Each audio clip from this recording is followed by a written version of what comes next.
Hola queridos amigos de Entre Puntos. Primero agradecerles como siempre su sintonía e informarles que a partir de ahora estaremos también en este canal 27, Red Nacional de Noticias RNN, los jueves a las 11 de la mañana y como siempre desde hace 17 años los domingos en la noche a las 10:30 p.m. ahora en el canal 24 y también 69 de UHF en Santo Domingo TV. Bueno, ambos canales, por supuesto, con cobertura nacional. Y claro, no podemos dejar de mencionar nuestro canal de YouTube, Mónica Gutiérrez Fiallo TV, donde también pueden ustedes dejarnos sus comentarios. Amigos, en distintas ocasiones hemos tratado en este programa el tema del funcionamiento de la justicia en el país, que por supuesto es uno de los pilares fundamentales para el buen funcionamiento de cualquier sociedad. Desde hace años venimos reclamando una justicia que trabaje y que funcione mejor y más ágil, por supuesto, desde la aplicación de sanciones a los infractores que cometen robos, crímenes. Yo diría que pudiéramos englobarlos estos a los que se le llama comúnmente, que tienen varias fichas en la policía y andan sueltos y que mantienen a la población en zozobra. Bueno, pero desde estos, ¿verdad?, hasta los delitos de cuello blanco, que son aquellos que cometen actos de corrupción llevándose el dinero de todos. Bueno, también tenemos que mencionar la complejidad de los procesos en cualquier caso que hacen propicio, bueno, trampas, ilegalidades escondidas detrás de procesos muy complejos. En este momento en la República Dominicana hay nuevas expectativas con la designación de nuevos integrantes de la Suprema Corte de Justicia después de varias semanas de evaluación, aunque el proceso, hay que decirlo, provocó controversias dentro de la sociedad civil. Pero ahora todos estamos en espera, ¿verdad?, de la gestión de este nuevo presidente de la Suprema Corte, ¿verdad?, el abogado Juan Henry Molina Peña, que es recordado principalmente por su labor como director en la Escuela Nacional de la Judicatura. Bueno, de los jueces anteriores solo se ratificaron 3, mientras que otros 9 fueron nombrados. Hay mucha expectativa, como dije, dentro de la población sobre qué cambiará en el sistema judicial dominicano y si finalmente contaremos con un sistema que castigue las faltas y defienda a los aquejados. Porque leyes y reglas tenemos muchísimas, ¿verdad? Algunas que no se cumplen y otras que son inoperantes o demasiado complicadas. Lo que la ciudadanía reclama, señores, es una justicia con procesos que desemboquen en condenas adecuadas y efectivas a través de mecanismos ágiles en los que el que cometa faltas sepa, amigos, que tendrá que rendir cuentas. Bueno, pero para analizar este tema que en nuestro país resulta, yo diría que resulta como fácil evadir la justicia, saltar normas y librarse de procesos judiciales por corrupción y otros delitos. Claro, esto sí se tiene alguna cuota de poder económica o política, ¿verdad? Bueno, pues para esto hemos invitado esta noche a 3 abogados que van más allá de la aplicación de las leyes, adentrándose en el estudio del funcionamiento de la sociedad. Vamos a darle la bienvenida al doctor Juan Miguel Castillo Pantaleón, al licenciado Rigoberto Rosario y al licenciado Manuel Ramón Vázquez Perrota. Señores, siempre he dicho que los temas de derecho son los temas más difíciles de entender. Claro que debería ser lo contrario, ¿verdad? Deberían de ser los más simples. Eso me hace recordar la vieja frase del que hizo la ley hizo la trampa y así todo parece más confuso. Por ejemplo, se habla mucho del Estado de Derecho y la gente no entiende bien a qué nos referimos. El concepto de democracia, por ejemplo, ¿qué implica? Soberanía popular, una constitución democrática y Estado de Derecho. Y para esto se supone que existe un ministerio público que garantice este Estado de Derecho como pilar de la dignidad y la libertad de los ciudadanos. Entonces, podemos iniciar este programa preguntando, ¿garantiza nuestro sistema judicial, nuestro ministerio público, los derechos fundamentales de los ciudadanos y ciudadanas y el interés público? Me parece que con esta pregunta podemos iniciar este conversatorio análisis donde queremos arrojar luces de qué nos falta, ¿verdad?, para que nuestra justicia sea más ágil y sea realmente justa. Bienvenidos Rigoberto, Manuel Ramón y Juan Miguel Castillo Pantaleón. que ustedes juristas de mucha experiencia, los tres, ¿en qué momento estamos, Juan Miguel, de nuestra historia del derecho en la República Dominicana? Bueno, gracias por la invitación y encantadísimo de estar en este panel con amigos de enorme capacidad jurídica, tanto teórica como en el ejercicio, porque nosotros nos encontramos en los tribunales sudando las togas y conocemos, por lo tanto, tanto el tema teórico como la realidad de lo que acontece y lo que te decimos, por lo tanto, y compartimos con el público, es algo que es fruto de la experiencia y del dominio teórico de cómo es el deber ser. Estamos en una etapa en la que la evolución de la institucionalidad judicial tiene falencias que son históricas, una parte de ellas, y otras que se han agravado porque las mutaciones sistémicas que se han estado operando en los últimos 30 años han empeorado algunos de los males estructurales propios del sistema de justicia. En primer lugar, porque como poder del Estado es el menos legítimo, en tanto que sus representantes, su poder no viene delegado por el pueblo. Recordemos que en el sistema democrático republicano, el poder, el soberano, es el pueblo quien lo delega a sus representantes. Usted vota por el presidente y por los demás funcionarios electivos, que van desde los legislativos hasta los meramente municipales. Pero por los jueces no vota nadie. Entonces, el tema de la designación y la estructuración del cuerpo humano que sirve a ese poder del Estado viene mediatizado por las fuerzas políticas que intervienen y la forma en que lo hacen y que intervienen en su designación y la forma en que lo hacen. ¿Se supone que es más democrático ahora cómo se designa? No es peor, no. Porque se dice que es más democrático. No, ahora, si había algún nivel de ejercicio de democracia indirecta, porque eran funcionarios electivos de segundo nivel, en tanto que tú elegías los senadores y los senadores designaban a los jueces. Luego, si el senador propiciaba a un juez malo, la mala función, el mal desempeño del juez también manchaba la gestión del senador. Y cuando salías del senador malo, también por arrastre a los 4 años tenías la oportunidad de renovar, y había entonces una carrera de facto judicial que decantaba a los jueces que en el siguiente mandato, el siguiente senador que seguía, pues entre sus promesas de campaña estaba preservar eso.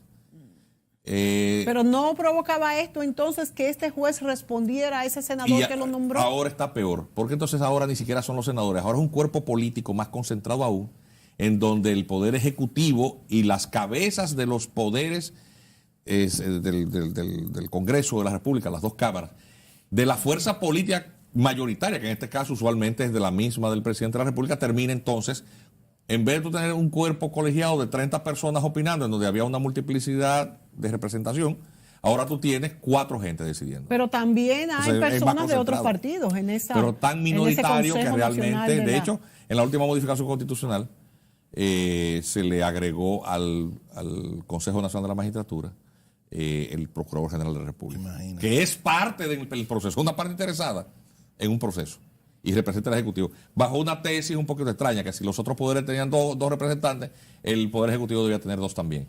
Y luego está el tema de que una fase intermedia en donde la Suprema Corte de Justicia era quien designaban a los jueces de la Suprema y los jueces de las jurisdicciones inferiores los nombraba la Suprema. Entonces eso también produjo un ahogamiento absoluto de la independencia judicial, porque entonces había una verticalización que establecía que el presidente de la Suprema nombraba a sus jueces y esa camarilla, en cierta manera, definió cerca de más de 2 lustros del ejercicio de la judicatura. El resultado, muy triste, entre un modelo, el de la designación por el Senado de la República, al modelo actual, que es el del Consejo Nacional de la Magistratura, que nombra la Suprema, y un Consejo del Poder Judicial, que es el que nombra a los otros jueces, que es la corporativización, la institucionalización, que hace que los jueces entre ellos, lógicamente, se tapan las cosas. Entonces tenemos que no hay ninguna sentencia en casos de impunidad, o de criminalidad de gran nivel, la impunidad se ha fortalecido. Tú tienes las cárceles llenas de infelices. Tú tienes un nivel de inequidad en la aplicación de la ley, en donde ciertamente al infeliz es al que se le aplica con rigor. Y tú tienes una justicia cada vez más alejada de los objetivos que son el de llevar la paz social. Tú tienes mayor nivel de inseguridad ciudadana, tú tienes mayor cantidad de casos de sicariato, que es una forma de justicia privada. Tú tienes mayor cantidad de linchamiento y tú tienes una sensación de desprotección generalizada. La gente no cree en la justicia. Entonces yo le pregunto a Manuel Ramón Vázquez Perrota, ¿tú estás de acuerdo con el doctor Castillo Pantaleón, Manuel Ramón, en que nuestra justicia no va adelantando hacia mejor? ¿Tú crees que de ese sistema designado por los senadores, en este caso de los jueces, y que pasó después por estas dos transformaciones últimas, y en este caso el Consejo Nacional de la Magistratura es el que evalúa, no es mejor que antes? Fíjate, ante todo agradeciendo tu invitación y saludando al público que siempre te da seguimiento. Pues fíjate, desde hace años, más de 11 años, cuando se estaba discutiendo la reforma constitucional del año, ya que se proclamó en el año 2010, para el año 2008, 2009, ¿quién les habla? Previnió con suma antelación el proceso de concentración de los poderes del Estado, principalmente en manos del presidente de la República, de una manera muy elegante, porque evidentemente que no se resumía todo ese poder omnímodo en esa persona, sino que, por ejemplo, en el caso de facto de la composición de las cámaras legislativas, pues ya lo tenía y o se iba resumiendo, y en lo que se refería al Consejo Nacional de la Magistratura, cuando tú haces la matemática constitucional, al final, ¿quién decide, señores? Por favor, o sea, ya estas son cosas que se han hablado mucho, se han hecho muchas conferencias, se ha hablado mucho por televisión, por la radio. El que decide quiénes son los jueces de este país al final es el presidente de la República. Hay un teatro que se llama Consejo Nacional de la Magistratura. Con esto no le estoy echando lodo a esa composición ni nada por el estilo, pero cuando tú haces la sumatoria de quiénes son las personas en sí que componen y cuáles son los poderes que están ahí, y a quién responden, al final el presidente es el que decide. O sea, en los tribunales, en las altas cortes, nosotros no tenemos a nadie que el presidente de la República, en el momento establecido que está decidiendo ese consejo, no lo quiera allí. ¿Okay? O sea, ¿y las personas que están de otros partidos ahí dentro de este mismo Consejo Nacional? Cuando tú haces la sumatoria, no tienen fuerza, no tienen fuerza porque ¿cómo se compone el Consejo Nacional de la Magistratura? El presidente de la República que lo preside, valga la redundancia. El presidente del Senado, el presidente de la Cámara de Diputados, un senador y un diputado del partido de mayoría, que en este caso era el PRM. Entonces después está el presidente de la Suprema Corte de Justicia, un miembro de la Suprema Corte de Justicia adicional, que es el que sirve de secretario, el que funciona como secretario, y como muy bien decías tú anteriormente, entonces una adición que los abogados con dos dedos de frente pues no entendemos, y es la figura del Procurador General de la República, que como muy bien dice Castillo Pantaleón, pues es una figura interesada dentro de un proceso. Es una figura con un alto nivel político que se llama Ministerio Público de una manera romántica, en el sentido de que su función filosófica es la de defender el interés del pueblo. Pero señores, estamos en Latinoamérica, por Dios. Esto no es un evento simplemente dominicano, sino que es muy latinoamericano, pero vamos a hacer una salvedad de esa Latinoamérica que todavía está atrás, porque hay una Latinoamérica que está efervescente, que está dando notas, está dando señales de verdadero cambio, y eso lo vemos en diferentes países que llevan procesos contra la corrupción muy adelantados, donde el Ministerio Público real y efectivamente entendió su rol y es un defensor de los intereses del pueblo en los procesos que se llevan en los tribunales. O sea que con esa explicación que hemos dado, que no es la primera vez, de esa conformación del Consejo Nacional de la Magistratura, de lo que allí salga, tenemos que entender que es por una decisión muy concentrada en esa figura del presidente. Ahora bien, quiero terminar el comentario. Esta última decisión, la más reciente, con Luis Henry Molina a la cabeza y los demás 9 jueces que se decidieron y 3 que permanecieron, fueron 12 decisiones en total, pues les digo que realmente en mi persona no me resulta molestosa cuando tú ves a cada persona en particular. Ahora, en diferentes medios y en mi propio programa, el del licenciado Vázquez Perrota en YouTube, yo hice una oración a Dios pidiendo que estos jueces sean ingratos, porque lo único que se necesita es que estas personas, una vez elegidas de manera o sea, que no obedezcan a los que no obedezcan a los pusieron, sería lo mejor. A las directrices que pudieran trazarle. Sabemos que es una aspiración fuerte o sea, de difícil atención, pero en algún momento tenemos que aspirar en la República Dominicana a gente seria, honesta, y por la trayectoria sean independientes de estas personas pudieran pasar. Vamos a darle, por eso decía que hay muchas expectativas. Vamos a darle el beneficio de sus primeras ejecutorias. Claro. Nos tenemos que ir a la pausa, pero yo quisiera en el próximo segmento preguntarle a Rigoberto Rosario. Rigoberto, Manuel Ramón Vázquez Perrota, Juan Miguel Castillo Pantaleón han dicho que se ha hablado mucho de esto. Incluso en este mismo programa Entre Puntos hemos hablado también mucho de esto. Entonces no va a servir de nada hablar y analizar las cosas, porque según ustedes han dicho, no ha habido un avance significativo en la independencia de la justicia. Nos vamos a la pausa, volvemos.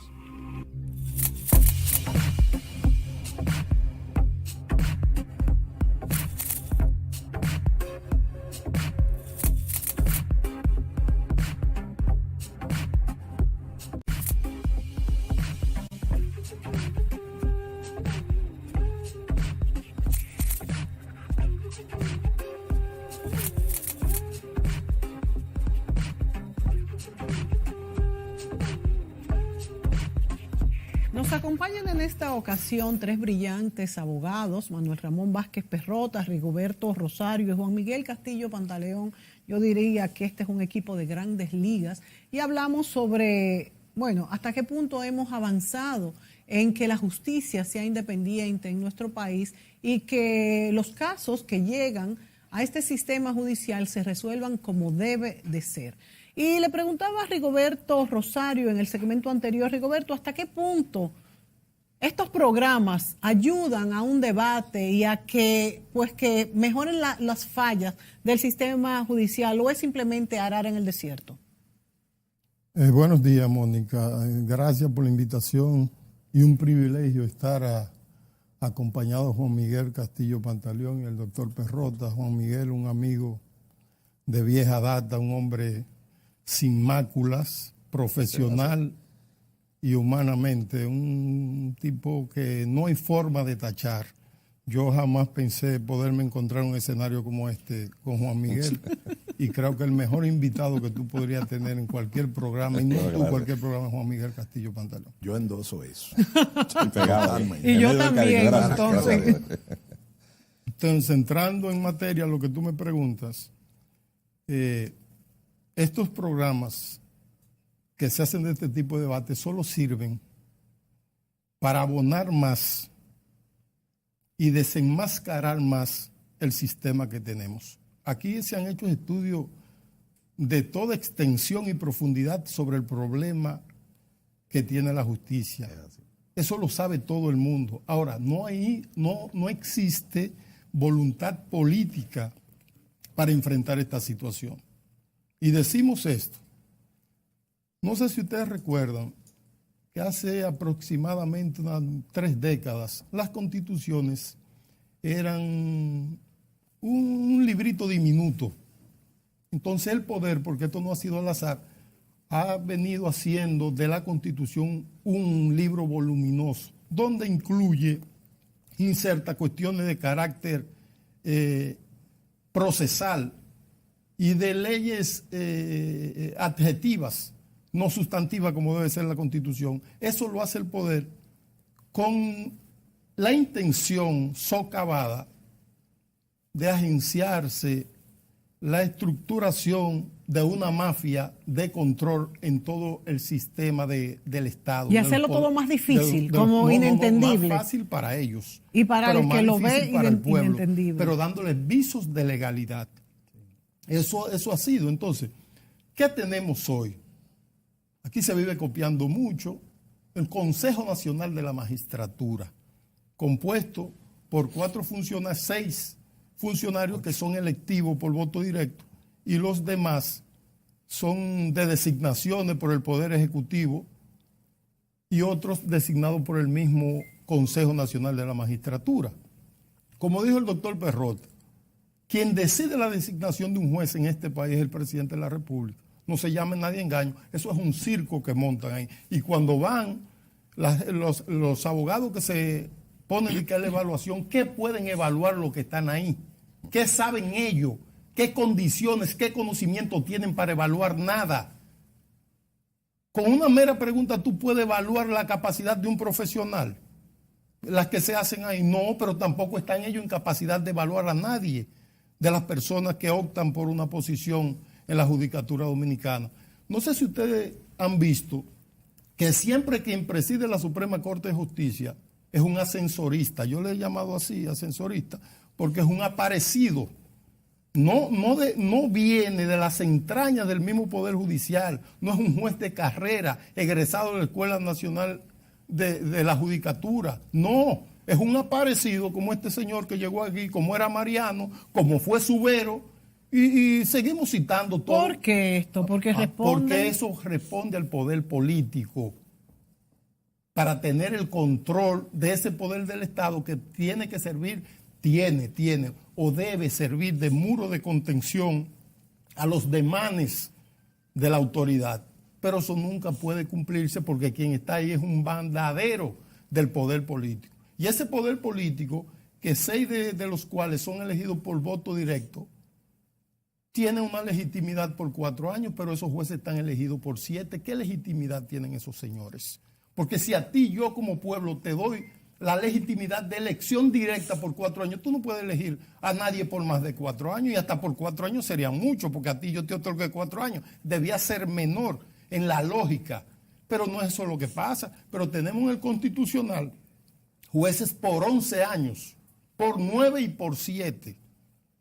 Eso es una aberración, eso es inaceptable, eso es inconcebible, esa situación. Pero el poder político, aquí los hombres y mujeres que no hemos rebelado contra este estado de cosas, estamos aislados. Y tú podrás ver que Juan Miguel Castillo Pantaleón, con méritos sobrados, que tú reúnes todos los jueces que están en el Tribunal Constitucional y no tienen 1/3 de la preparación que tienen. Pero no solamente la preparación, de la probidad, de la honradez probada en el ejercicio público, porque no es un aparecido, pero no fue. Y hay una gente que en derecho están en precolar, fueron elegidos como jueces. Entonces yo no concibo este tipo de cosas ni me voy a poner de relajo ante una situación. Y yo se lo escribí a Juan Miguel, pero me dijo, pero ¿cómo yo puedo hacer? A mí me han propuesto una cantidad de personalidades y cosas, yo no puedo defraudarlo, yo debo ir. Yo sé a lo que voy, pero debo ir. A un matadero. A un matadero. Bueno, porque es la ocasión también de decir al presidente en su cara lo que uno piensa. Claro. Y eso quedó ahí. Eso es así. No creo que le haya gustado que le dijeran que él estaba obligado a preservar la Constitución. Eso es así. Entonces, y que tenía que saber a quién nombrar. Entonces, en este sistema que tenemos, un sistema de un engaño, es una mafia. A este señor que acaban de designar como presidente de la Suprema Corte de Justicia, el único mérito que le conozco, que me he enterado luego, es que fue cancelado por Buscón en un tribunal de tránsito en el año 1987 por ahí. Ese es el único mérito que le conozco. Que fue director de la Escuela Nacional de la Judicatura. Sí. Pero díganme a mí, ¿a quién ha sido expulsado de la Escuela Nacional de la Magistratura? O sea, todo el que aplica para ser juez puede ser juez. ¿Quién se ha quemado ahí? O sea, todo el que se inscribe en la universidad puede graduarse. Entonces, ¿qué capacidad? ¿Qué tiene capacidad gerencial de qué? ¿De gerenciar un colmado? Será de gerenciar un colmado, porque a mí no me puede Intelectualmente decir... se dice que Luis Henry Molina es una persona muy preparada. ¿Pero cuál es el intelecto de este señor? ¿Cuál es el aporte intelectual que ha hecho esta sociedad? Porque vamos a hablar con cosas. Yo no tengo nada en lo personal contra él, pero vamos a hablar sin pelos. Vamos a hablar claro.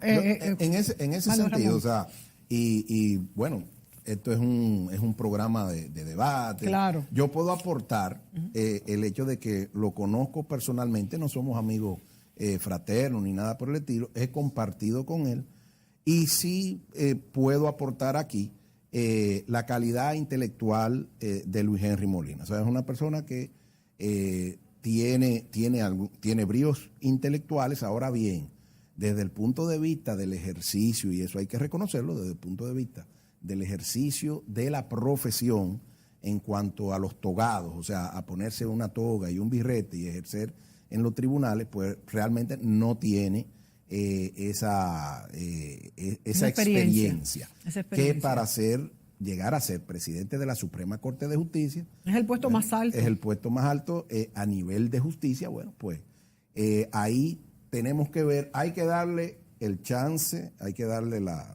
oportunidad. La tregua. De que haga su trabajo. Ahora él va a tener un gran reto porque él va a tener que, muchos de los casos que le van a tocar a nivel nacional, él va a tener que hacer modelos de laboratorio porque realmente la experiencia de él en tribunales, o sea, llevando casos, tal vez no sea la más amplia. Ahora, la parte intelectual sí yo reconozco que sí. Nos vamos a ir a la pausa y cuando vengamos yo quisiera oírlos a ustedes, que son abogados de experiencia los tres, ¿en qué se podría hacer?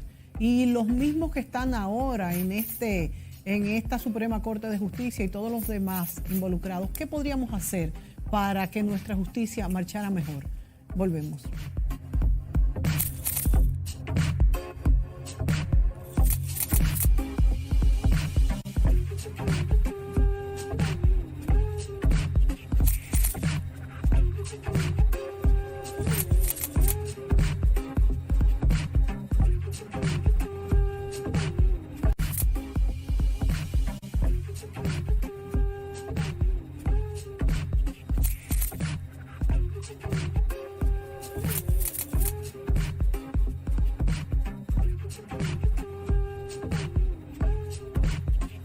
Nos acompañan en esta ocasión tres brillantes abogados, Manuel Ramón Vázquez Perrota, Rigoberto Rosario y Juan Miguel Castillo Pantaleón.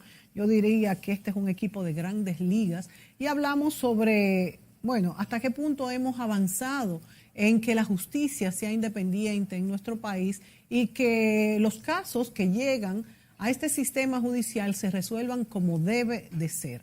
Y le preguntaba a Rigoberto Rosario en el segmento anterior, Rigoberto, ¿hasta qué punto estos programas ayudan a un debate y a que mejoren las fallas del sistema judicial o es simplemente arar en el desierto? Buenos días, Mónica.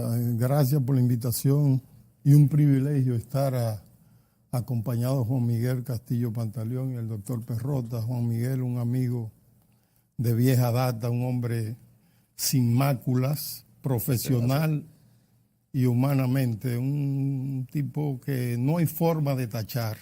Yo jamás pensé poderme encontrar un escenario como este con Juan Miguel y creo que el mejor invitado que tú podrías tener en cualquier programa, y no tú cualquier programa, es Juan Miguel Castillo Pantaleón. Yo endoso eso. Y yo también,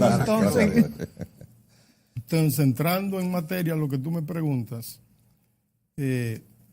estos programas que se hacen de este tipo de debate solo sirven para abonar más y desenmascarar más el sistema que tenemos. Aquí se han hecho estudios de toda extensión y profundidad sobre el problema que tiene la justicia. Eso lo sabe todo el mundo. Ahora, no existe voluntad política para enfrentar esta situación. Y decimos esto. No sé si ustedes recuerdan que hace aproximadamente unas 3 décadas las constituciones eran un librito diminuto.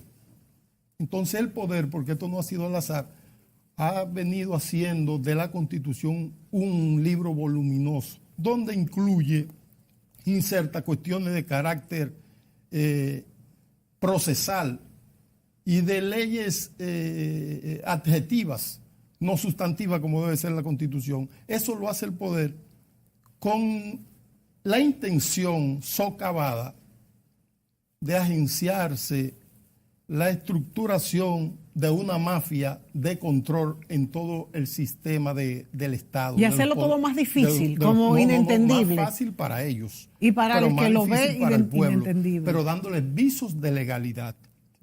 Eso ha sido. Entonces, ¿qué tenemos hoy? Aquí se vive copiando mucho el Consejo Nacional de la Magistratura, compuesto por 6 funcionarios que son electivos por voto directo y los demás son de designaciones por el Poder Ejecutivo y otros designados por el mismo Consejo Nacional de la Magistratura.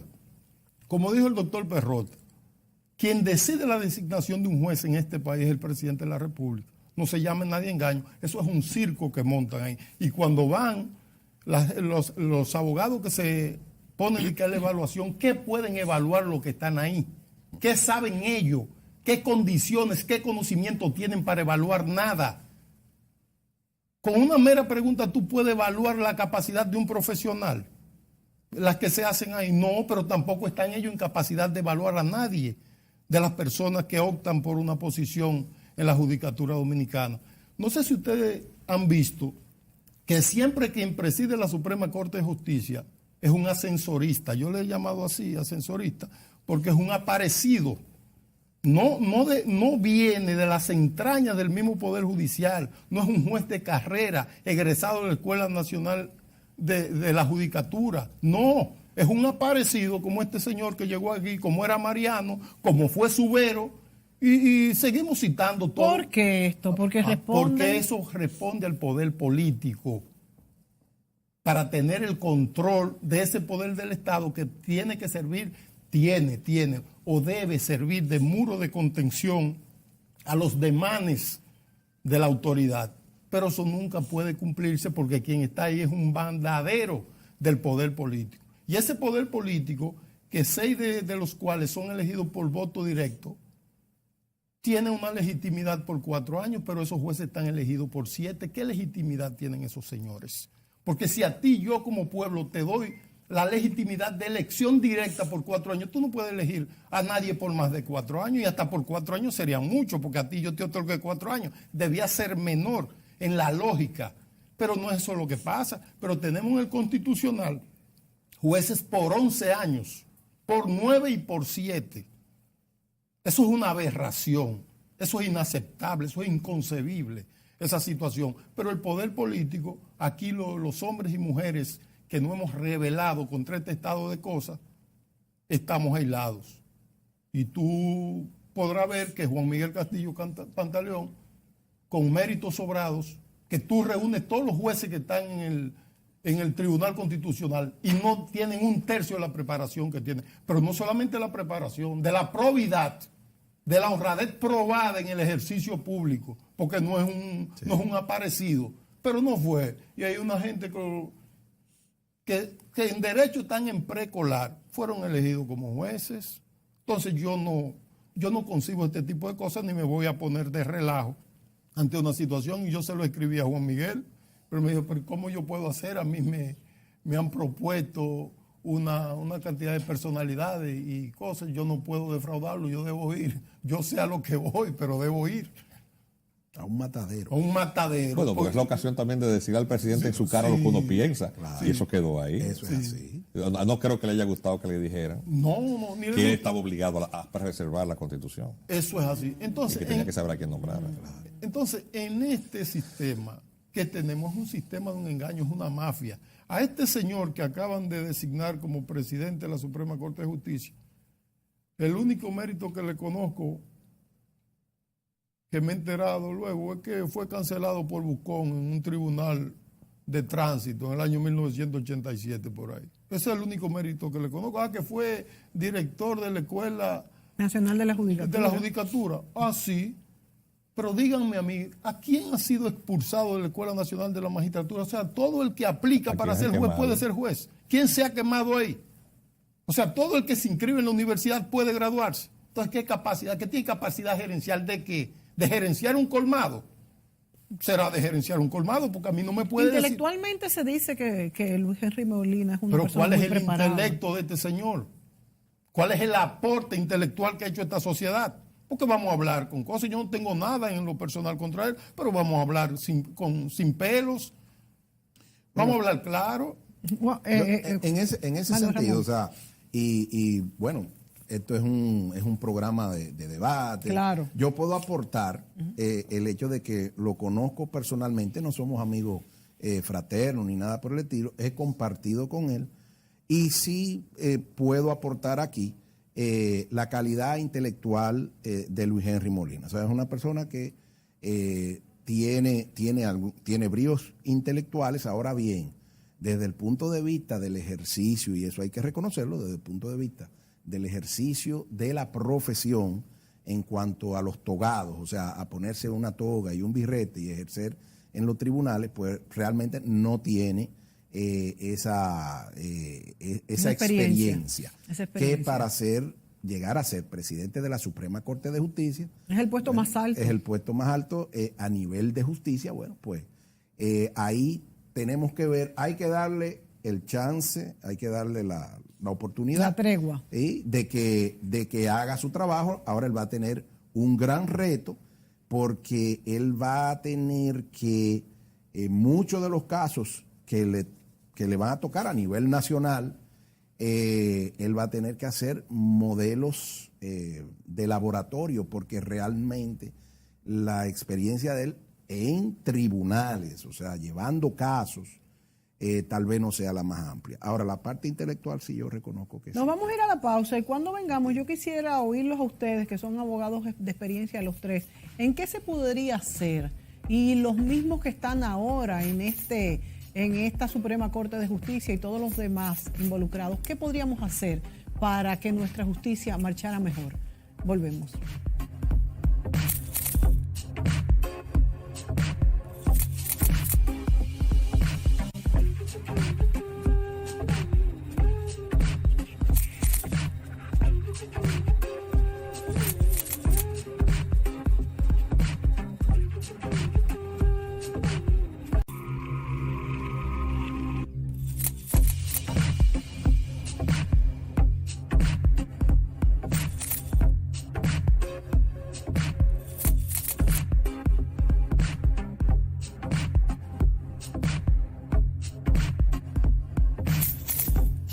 Bueno, señores, aquí también los intermedios son buenos, ¿verdad? Se discuten temas interesantes. Juan Miguel, ¿qué nos aportas en qué pudiéramos hacer en este modelo jurídico para remediar esos males que han denunciado ustedes mismos y que la impunidad no sea una bandera Mira, el aparato inmunológico de la impunidad, pues la corrupción tiene su sistema inmunológico, sí. Actúa no a manera de glóbulos blancos, ni un sistema linfático como acontece en los organismos de los animales y de los seres vivos del mundo animal, sino que opera con la creación de estructuras de defensas procesales y un cuerpo humano que desempeñe las funciones de las instituciones que tienen a su cargo esas responsabilidades de perseguir el crimen a alto nivel, de garantizar la vigencia del Estado de Derecho, aplicando la ley a todo el mundo por igual. Personas que son meros recaderos, sellos gomígrafos, gente sin brillo alguno, con suficiente nivel de mediocridad como para no tener ninguna reputación ni nombre que legar fuera de mácula a sus hijos. Porque lo cierto es que las personas que tienen una trayectoria de vida desean legar a las generaciones posteriores, claro, por lo menos un nombre limpio de mácula. Es decir, el juicio de la historia es algo que pesa entre la gente de honor, entre el que no tiene honor ni tiene nada que perder, ¿qué le importa? Y fijémonos, por ejemplo, el accionar de algunos de los magistrados salientes de la Suprema Corte de Justicia cuando manejaron casos de corrupción. No perdieron nada, porque ¿qué reputación tenían antes de eso? O sea, cuando tú ves desde Hipólito Herrera Villini hasta aquí, ¿quiénes han sido los presidentes de la Suprema Corte de Justicia? Cada cual, no hay que hacer más nada, analice. Pero ¿por qué nosotros como ciudadanos no podemos hacer gran cosa? Porque ese aparato inmunológico ya creó una coraza institucional.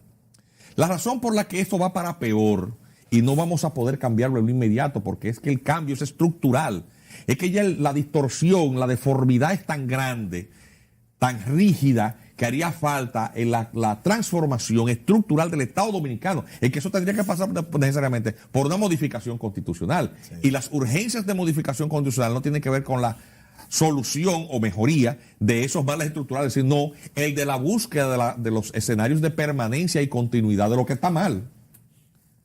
Porque ¿cuáles son los vientos que impulsan la reforma constitucional? La reelección. No le importa, además aquí no se habla de eso más que para tocar ese tema, el de la continuidad. Pero estos temas están muy lejos del temario que se trata entre las fuerzas políticas. Por lo tanto, y en los partidos políticos, que son los que contienden para hacer opción de poder en las siguientes elecciones, ese es un tema que todavía más ausente aún. Es decir, expectativas, ninguna. Nosotros podemos hacer este ejercicio crítico cívico, o sea que y te felicito a ti por propiciarlo, pero casi no. Es una catarsis, pero que crea conciencia. Por lo menos no les damos a ellos la impresión de que cometen sus tropelías y nos quedamos contentos. De que están solos. No. Ellos que sepan que en algún momento, en mi campo de sí, algún día ahorcan blancos. En algún momento. Pues sí, porque en algún momento algo pasa. ¿Por qué en este modelo distorsionado y que alcanza este último capítulo de la distorsión, vemos ya la designación de una persona con esas características? Porque eso es estratégico. En cierta manera, la designación importante no es el de un cuerpo de alabarderos, de corifeos en la Suprema Corte de Justicia, que jurisdiccionalmente es un estadio de excepción, es decir, es una jurisdicción privilegiada para funcionarios que en caso de abandonar el poder no tendrán ahí el foro judicial en que librarán las batallas por su absolución. Es decir, si el presidente sale del gobierno, no lo va a juzgar la Suprema por ser un ciudadano simple o común y corriente después del 2020, ni una gran parte de sus colaboradores. Suponiendo que la reelección no pase y no continúen, lo que quieren es garantizar que donde lo vayan a juzgar esté un amiguito. ¿De quién nombra a esos amiguitos? Entonces ahí tiene sentido. ¿Por qué? Porque el presidente de la Suprema preside un organismo que se llama Consejo del Poder Judicial. Entonces ahí, lógicamente, se asegurarán de que esos expedientes, de esos hechos, si es en cascada, vayan. O sea que el Consejo del Poder Judicial es que lo rige todo. Para la jurisdicción del gobierno. Claro, es el gobierno de la justicia. Todo depende del Consejo. Pues claro, y no tiene salida alguna. No tienes salida alguna porque tú no tienes a ningún senador pudiendo colocar vamos a suponer que saliera de senador un senador de oposición. Pueda colocar uno que no sea del partido de gobierno como juez en su demarcación. O sea que ya no puede. Entonces, ese mecanismo. Ustedes dicen que por lo menos cuando lo nombraban los senadores, por lo menos los de oposición también nombraban. Claro. Y en este caso la sumatoria. Y eso garantizaba pues, cierta aunque se decía también diversidad que tenían un predio de poder. Sí. Pero atención, porque es que yo conocí los dos escenarios. Recuerda que yo fui juez una vez hace 20 años. Sí. Pero ¿quién me propuso? Saliendo de la universidad. Sí. El finado Jacinto Peinado, un hombre que perdió su fortuna. Sus intereses. Jacinto Peinado sencillamente llamó a mi papá porque lo conocía. Venga acá, ¿y qué pasó con el hijo tuyo que estudiaba Derecho? Que tú dices que es un estudiante muy bueno. Se graduó, sí. Ese muchacho, y es él quien le dice, vamos a traer a este jovencito, tenía 23 años. O sea, esa fue la historia. Y había muchísimos jueces con esas características. Porque por los senadores que no respondían realmente a ese señalamiento de ese senador. Porque incluso aquellos que eran muy independientes por su resiedumbre moral eran preservados. O sea, gente, por ejemplo, como don Manuel Verde Chupani, vivo aún. ¿Por qué tuvo una vida completa? Venía desde la época del trujillismo. Porque era un hombre tan noble y tan capaz. Aristide Álvarez en el Tribunal de Jurisdicción Inmobiliaria. No, tenemos que ir a la pausa. Germán era de ese grupo, yo provengo de ese modelo. Sigamos, nada más nos quedan 4 minutos, señores. Es que hay demasiado de qué hablar. Yo quiero aportar algo al programa. Fíjate, en esa pregunta de qué esperar, o sea, qué podemos hacer. Mira, muy de acuerdo con Castillo Pantaleón, hay no es que haya una desilusión, lo que pasa es que tenemos que trabajar la estrategia. La educación ciudadana no se la dejemos al gobierno. Esto es una cuestión de educación base, que no es que tú y yo y los que estamos aquí presentes vamos a ir a los pueblos a enseñar el ABC y ese tipo de cosas, pero en lo que se refiere a la educación ciudadana y la educación en los elementos políticos básicos, nosotros la ciudadanía consciente nos vamos a tener que encargar de ella, porque estas cosas tan importantes, que no es necesario que tú seas summa cum laude en ningún orden del saber, hay que enseñárselo a la gente, y tú te das cuenta cuando tú vas a cualquier localidad del país remota, que esa gente está ávida de que gente buena, decente, les explique. En la educación hemos avanzado, tanto en la pública como en los... Pero yo les pregunto... pero esa educación no les va a enseñar... Yo entiendo lo que tú dices. Tener conciencia crítica analítica de las cosas que hacen falta para que se generen los cambios. Para que pero ese es un paso posterior a la que se está dando ahora, esta educación que también es necesaria. Y por ¿cuál educación? O sea, bueno, realmente la formal, la pública. Yo no me refiero a esa, o sea, yo quiero que me entiendan bien. Esa educación hay que seguirla dando, que es la educación de gramática, matemática, aritmética, geometría, todas esas cosas hay que darlas. Pero la educación ciudadana en los aspectos, por ejemplo, constitucionales básicos, para tener la conciencia en las universidades, por ejemplo, en el bachillerato. Y desde pequeños también, en los hogares. Cosas, en los hogares. No se la podemos dejar al gobierno. ¿Por qué? Porque la gente no sabe, o no es que no sabe, se da cuenta tarde, porque nadie se lo dice, nadie se lo explica, que cuando tú eliges un presidente de la República, tú le estás entregando la Policía Nacional, tú le estás entregando el Ejército, tú le estás entregando las aduanas, tú le estás entregando la Dirección General de Impuestos Internos, o sea, todos los elementos con los que después ese ejecutivo o esa camarilla ejecutiva Rigoberto, te va a sojuzgar, entonces no tiene. Te entendemos perfectamente. Final. Un minuto. Yo disiento radicalmente lo que dice el doctor, porque aquí en esta sociedad existe lo que se llama una crisis, una conciencia de inmoralidad. Aquí el ciudadano menos instruido sabe que lo que se está haciendo mal. Esta sociedad es cómplice de esta desgracia, porque un indigente donde único tiene valor es el día de las elecciones, que tiene el poder de cambiar el destino de la nación y lo vende por un picapollo, un cosa. Entonces, no vamos a eximir. Pero realmente hay alternativas. Por el momento yo no vislumbro ninguna. No, vamos a seguir en el mismo círculo vicioso. Los que ¿Y qué podríamos estudiar? Porque estamos hablando de educación. ¿Pero qué educación? Con los mismos profesores que son semi-analfabetas, analfabetas funcionales. Señores, se nos acabó el tiempo. Este es un tema que tendremos que seguir porque fíjense cosas interesantes que han salido y tiene mucha razón Vázquez Perrota cuando dice que si hace falta educación, pero dice Rigoberto Rosario que quién nos las va a dar. De manera que hay que seguir hablando de esto porque, como decíamos, si nos callamos todos, entonces ¿cómo funciona la nación? Gracias Manuel Ramón Vázquez Perrota, Rigoberto Rosario, Juan Miguel Castillo Pantaleón y a ustedes amigos por el favor de su sintonía como desde hace 17 años y ahora aquí también en la Red Nacional de Noticias, canal RNN. Hasta la próxima.